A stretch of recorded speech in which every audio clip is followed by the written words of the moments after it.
que lo den cuenta, porque yo creo que...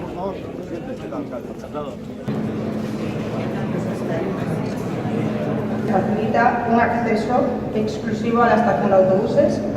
Se construye una vía que agiliza la comunicación de salida y entrada de paso superior de Lepanto y con la construcción de un túnel de salida de la ciudad directo a la autopista. Que va a generar un espacio urbano, un espacio de negocio, un espacio ferroviario. Aquello que la naturaleza hizo en esta zona, que es un gran desnivel y que siempre fue marcando negativamente esta ciudad, porque allí aparecía una inmensa pared, que ahora de repente se va a transformar en una gran joya de la arquitectura, porque esto forma parte de un conjunto de acciones, porque esta estación, este gran centro, el AVE que llegará aquí,